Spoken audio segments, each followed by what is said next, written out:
Let's head to Texas to chat with Jewish country artist Joe Buchanan. Joe grew up in Texas, tried to figure out what was what. He bounced from church to church, met his wife, got married. 13 years into their marriage, he found out his wife was Jewish, and the rest is history. Now Joe's a full-time singer, songwriter, leads original Shabbat services, gives workshops, plays shows, just released his third full-length album titled Heaven and Earth. We're stoked to have Joe Buchanan on the show. Big thanks, Joe, for coming on. Oh, I'm excited to be here. Thanks a bunch. That was such a great setup. Thanks. Well, what if I told you, like in 2005, that in 20 years you were going to be a full-time Jewish country singer? What would you have said to me? I would have thought you were out of your mind. Music was not at all on the radar for me. It just, I never would have imagined it. I never would have imagined if you told me when I first met my wife, that I was going to find out she was Jewish later on. I would have been like, what are you talking about? That's not possible. Yeah, because you taught yourself guitar. Where were you working?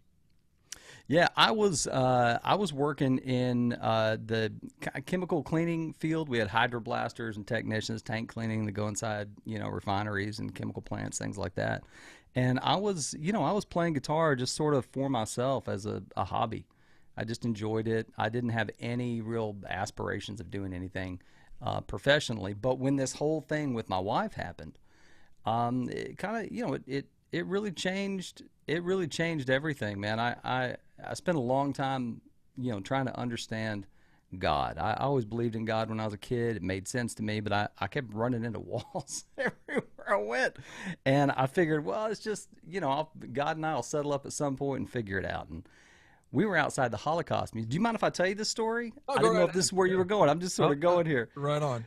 Yeah, we were outside the Holocaust Museum in D.C. when she goes, we just went through there. We're both shaking. I mean, you're not the same when you see that place. And she goes, I want to get in touch with my people's faith. And I said, what are you talking about? And she goes, I'm Jewish. And I said, how'd you get Jewish? And she's like, I was born Jewish, like I'm out of my mind. And I was like, that's not a thing. And she's like, that's exactly a thing. She was like, my mom's Jewish. I said, I know that. She goes, my mom's Jewish, but you don't know that I'm Jewish? And I was like, you never said I'm Jewish.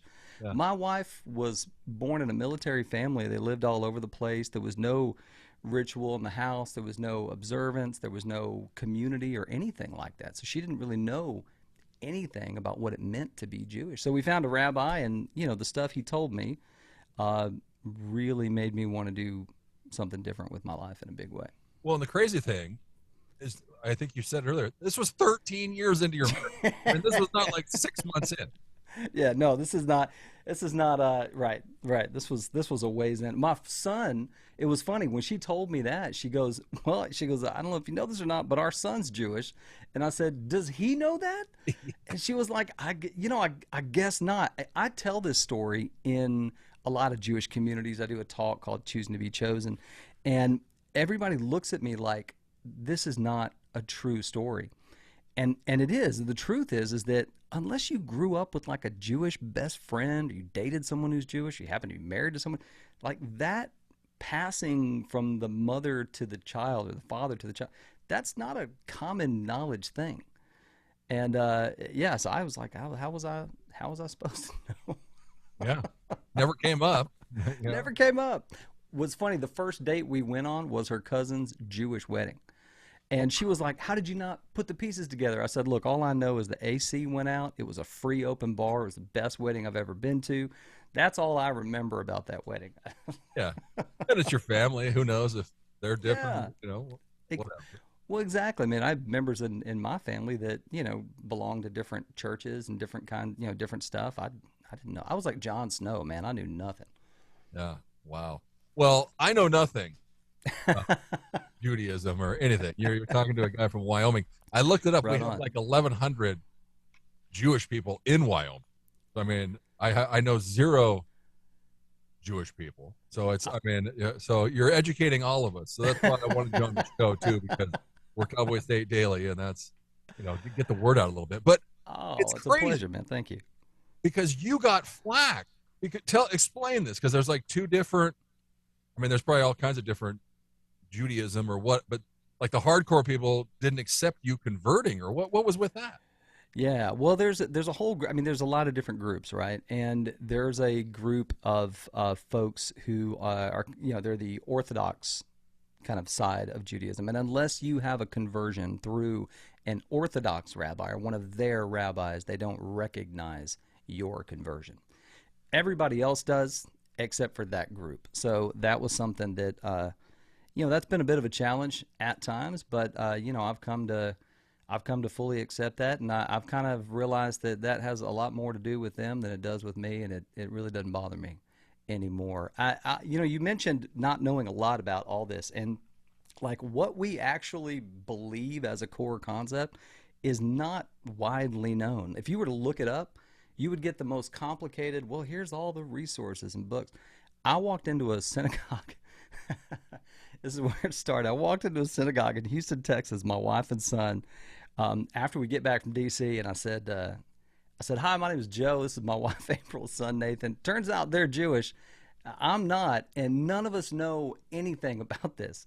And here's what the rabbi told me. He said, all right. He goes, you want me to just break it all down for you? I said, yes, that'd be great. Thanks. He goes, here's the deal. He goes, there's one God, and there's nothing wrong with you. He said, there's nobody between you and God, and you're great. Just like this, you're great. He said, you do good because it puts more good in the world. It's not for a reward later or fear of punishment. The good you see in the world is the reward for doing good. He said, we don't know what happens next. We just know what happens now. This life is a gift, and you have to take good care of it. Take care of you, take care of your family, help take care of the world, do some good out there, be a good neighbor with the world. He said that, and you are loved by your Creator, and you're part of creation.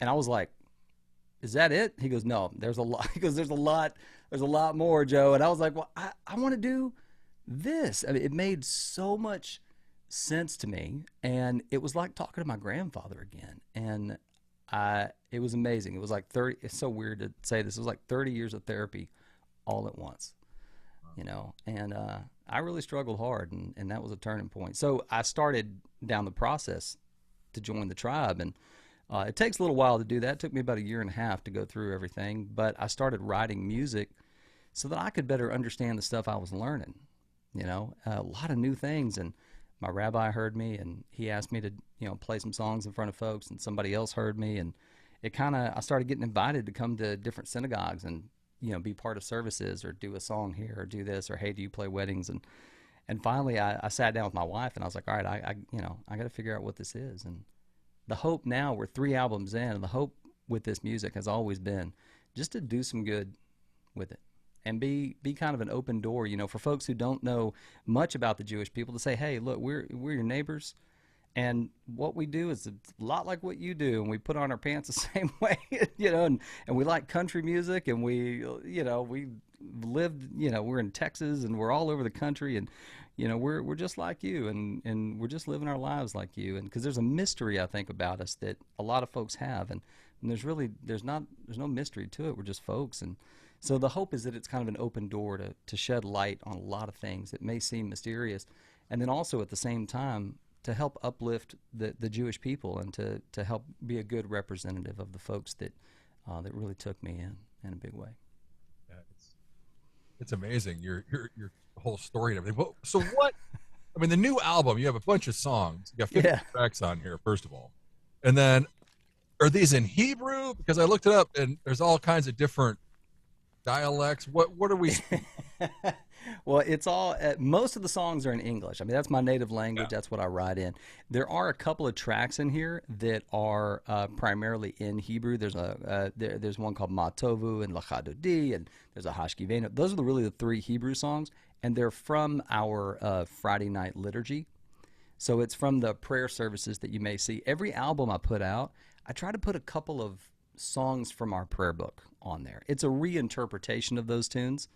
But all the rest of them are just sort of inspired by either experiences I've had as a Jewish person, our values, just things we believe, put into sort of story form. So most of it's English. The vast majority of the album is in English. It's funny you mentioned the 15 tracks.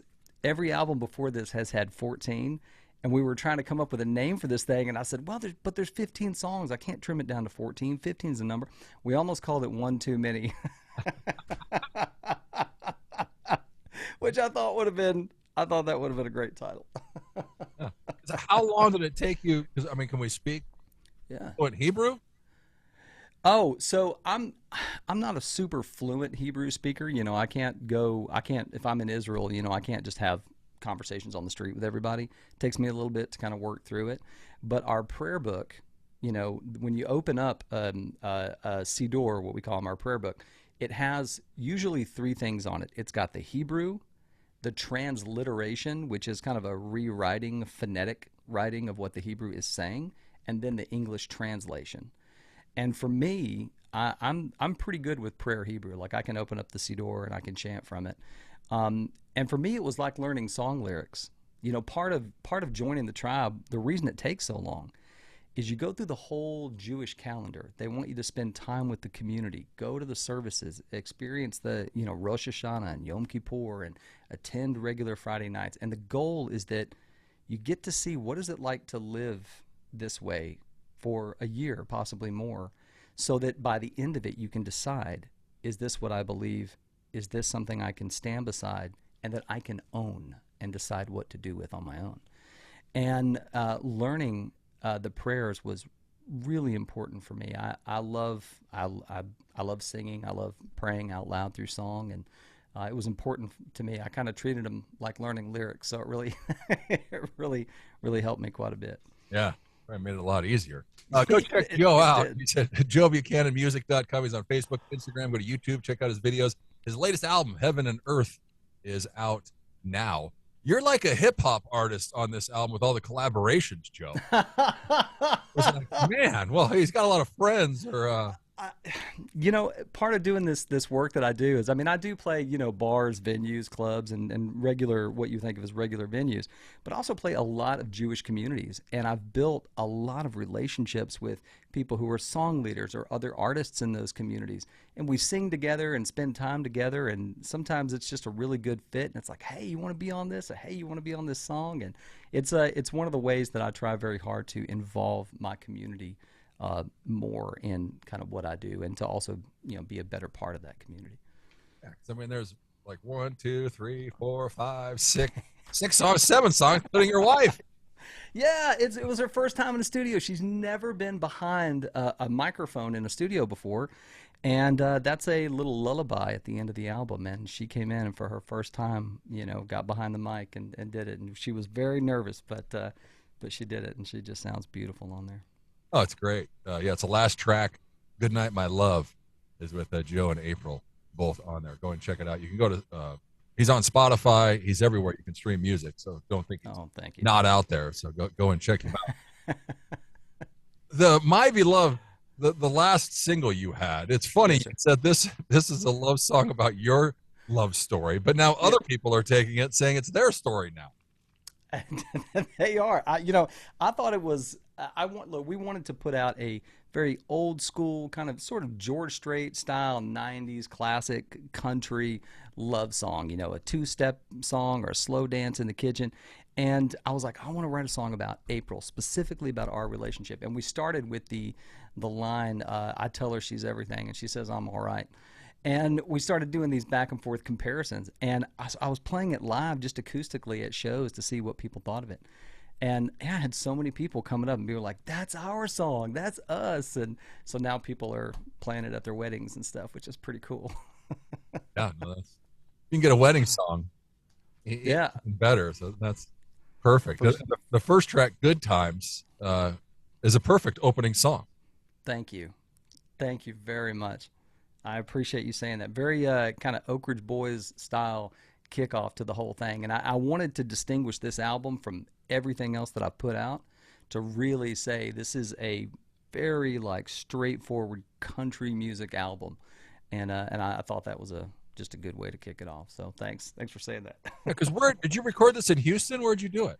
I did, yes, sir. We put a great band together and recorded it down here at Wire Road Studios. Did the whole thing here and brought in a whole bunch of players, and yeah, we had a great time. It took about 2 years to make this album. Oh wow! Yeah, it's the first thing I've ever produced on my own. I did everything. I mean, everything from the ground up. And, as an independent artist, one of the great challenges, you realize that every day is a school day.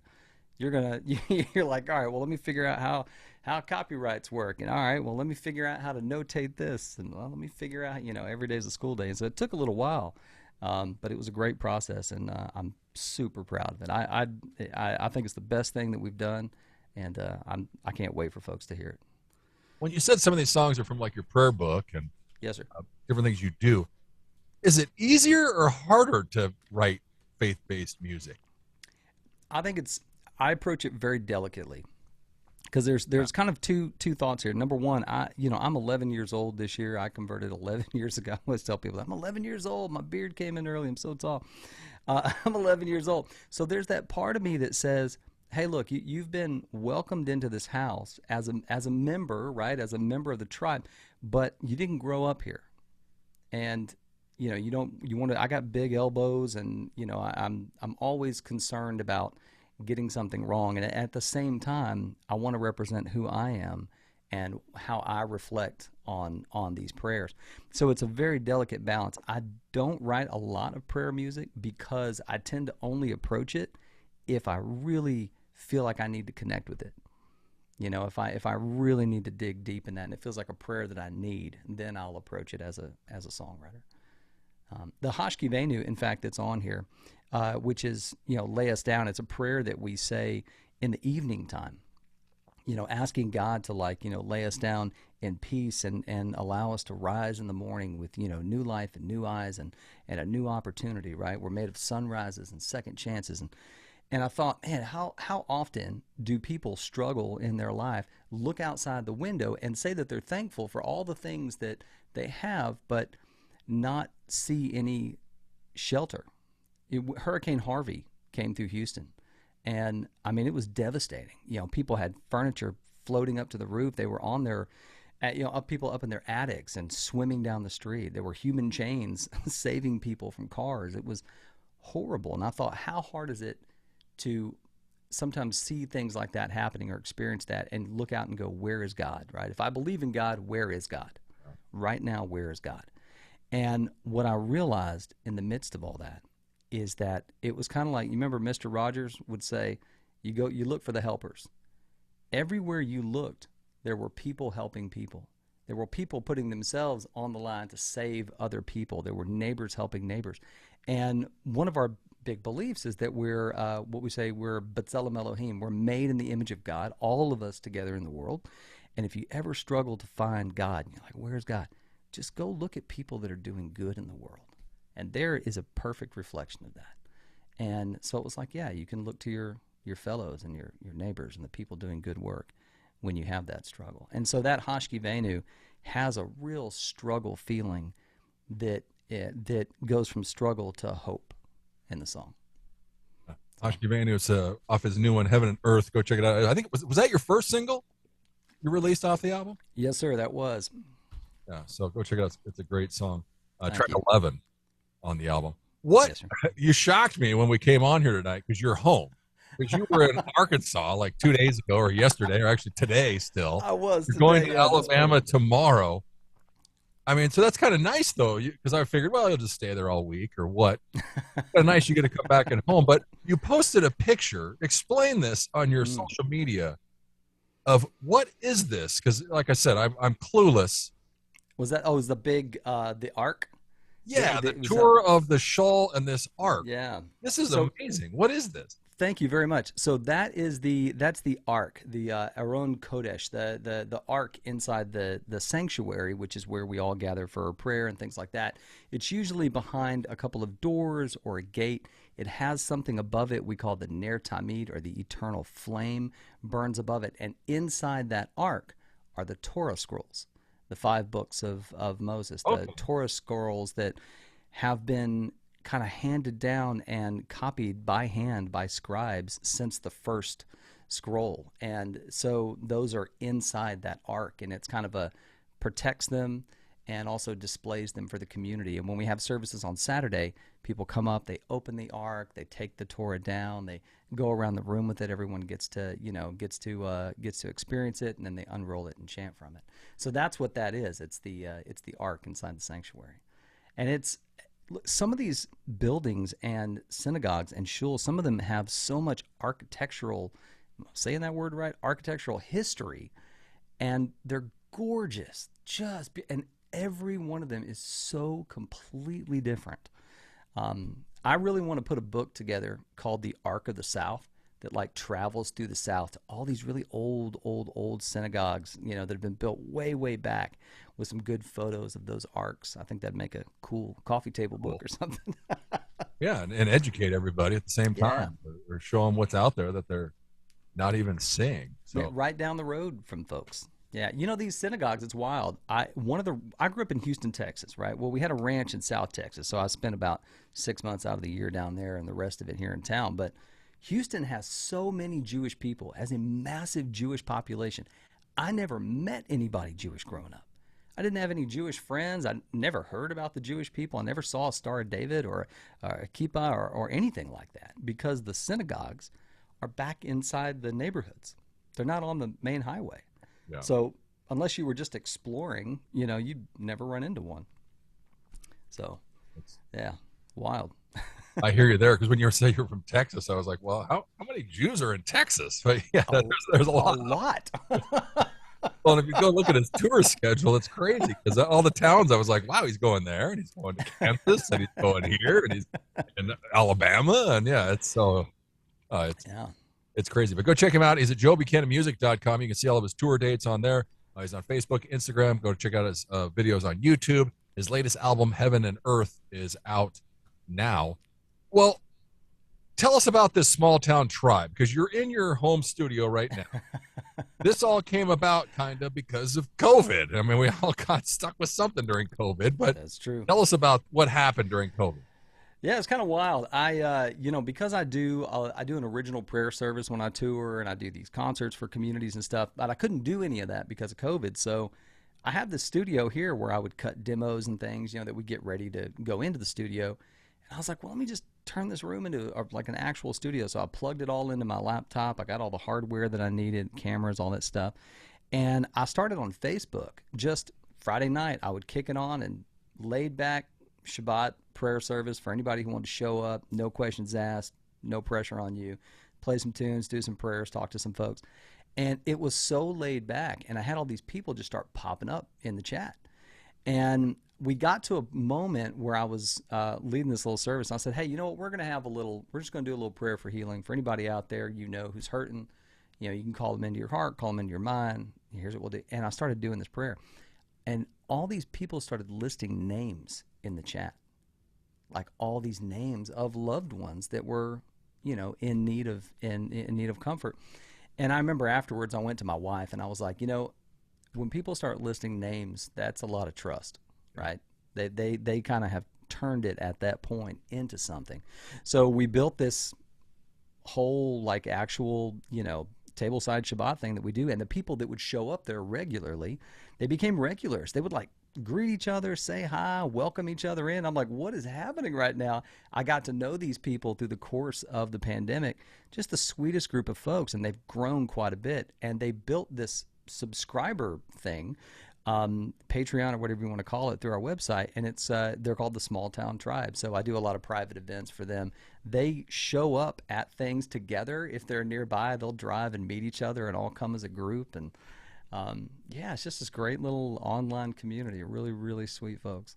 Yeah, if you go to joebuchananmusic.com, right there up top it says Small Town Tribe. You can click on it, see what it's all about, join it, the subscription to access this page. Because what you give people, I mean, it's so crazy, and which is awesome. People that, if you buy his new album, I think you sign it and send him a thank you card. I do, yeah. Every album that gets purchased, I sign the album. We'll personalize it for you. I do a thank you card. They get something else. Then I got a bunch of knickknacks. We'll drop some stickers in there, a keychain, something, Every once in a while, I'll throw a T-shirt in. Just, yeah. I mean, I believe very strongly that, everybody has. We go through a lot. I mean, and just as people, we have to put up with and deal with a lot. The moment somebody comes to experience something that I'm doing with music, I want it to be a nice break from all that and to just have a good time. And even if that's getting a CD from me, I want them to kind of open it up and it to kind of bring a smile, like something unexpected, a little bit of joy in that moment, in addition to getting the music. Yeah, we try hard to kind of help, have those experiences for folks. We feel like it's just important. Yeah. So go check out the Small Town Tribe at joebuchananmusic.com. Well, this is huge. In November, you are taking a trip to Israel. Yes, sir. Have you been there before? I have been there in 2023. I went with a group out of Florida. I did all the prayer and music for them for their trip. This is so different because we're bringing anybody that wanted to go. This is fans from around the country. This is anybody, people that haven't been to Israel that want to go see it with their own eyes and put kind of, boots on the ground and really see what the country's like. Yeah, so we're taking folks from all over, the 10th through the 18th, and doing a couple of concerts there. And yeah, it's been wild putting that together. Well, and you're hitting like all these crazy spots. I mean, you guys are doing some insane attraction. Yeah, we're gonna see all the holy sites and walk holy ground, experience all that. We'll go through the old city in Jerusalem, but we're also going to go visit. We're going to visit the Nova site, which was the site of the October 7th tragedy. Yeah, that's crazy. Talk with survivors. We're going to go to a kibbutz, which is like a small community, and we're going to be packing lunches and food for people that are heading out, into Gaza, and also to prep a kibbutz for people that are returning home. So we're going to be doing some volunteer work and talking with a lot of folks, and of course doing some prayer and doing some music too. So it's going to be a really beautiful experience, and I can't wait to get there. It's been really cool getting to know some of the folks that are going on this trip, and I'm excited. All ages too. It's a wide range of ages coming with us. It'll be a good time. Is April going? She is. Oh, nice. Yeah, she's absolutely going. So I'm very excited about that. Yeah.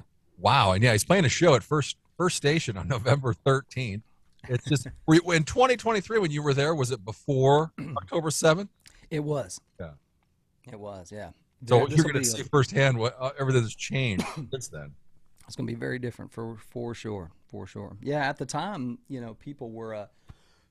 Sorry, water went down the wrong pipe. At the time we were there in 2023, people were protesting Netanyahu because of the excuse me, some of the changes he was wanting to make to the judiciary branches for the judges and stuff. So there were protests going on at the time. But what was really cool about that is that on every side of the issue, and you had all, and Israelis are it's a really diverse place. I mean, it's incredibly diverse. There's a lot of Arabs that live there. There's a lot of people who are who are Muslim and Christian and Jewish, and they all live together and really make it work in a beautiful way. But on every side of every protest, everybody's waving the same flag. And I thought that was so cool. There's just this pride in this is our country and we're all part of it, and no one's excluded from that. And we're all, whatever you believe or wherever you stand, yeah, you can go stand on that side, but it's for the same country. And I just thought, man, that's cool to see. Yeah. That's really cool to see. It's a neat place that is always working so hard to do just everything that it can. It's a very hard-working group of people. Yeah, it's incredible, especially what they've been for the last 2 years. Oh, yeah. Ridiculous. What? Unbelievable. Because I looked up Shabbat. This is like your day, like the Lord's Day, or however you want to say it. But is it Friday? Is it Saturday? Is it Sunday? What day is it? So many of really every one of our holidays begins in the evening. So Friday night, when Friday night comes on and there's the stars in the sky and we light our Shabbos candles, we bring in Shabbat, we start celebrating the day of rest, right? The day given, the end of the 7 days. And for us, it lasts Friday evening to Saturday evening. Okay. And then Saturday evening, we have a ritual called Havdalah, which is separation. You're separating the holy from the rest of the week. Shabbat is the first thing ever made holy. was the first thing that God said, and you will keep this, like kind of drew a barrier sort of around it and said, this is so sacred. So the first thing ever made holy. And so, yeah, for us, it begins sundown on Friday and ends sundown on Saturday. We have a joke, some of my fellow worship leaders and stuff, we have a phrase, we'll say, tonight's the day. Tonight's the day. It all starts. Tonight's the day. Yeah, on Good Times, you mentioned the first song on the album. It's a Shabbat kickoff song, right? It's our kind of like getting ready for it and getting fired up, kind of big energy. But we use the phrase, we're going to light the original Friday Night Lights in there. Yeah. Getting ready. Tonight's the day. Tonight's the day. Yeah, because he does tableside Shabbat sessions. So go and check him out, joebuchananmusic.com. Get involved. If you'd like to reach out to him. I mean, you've got your phone number on your Facebook page, which I'm pretty approachable. Listen, if I don't know who you are, I'm probably not going to answer it, but you can feel free to email me or message me. I'm pretty approachable. Yeah. Joe Buchanan. Joe, thanks so much. It's been an honor. Oh, same here, Jeff. I've really enjoyed talking to you. Thanks so much for taking the time to have me on here, and it's been a real joy. It really has. Yeah, go check him out. Go follow him.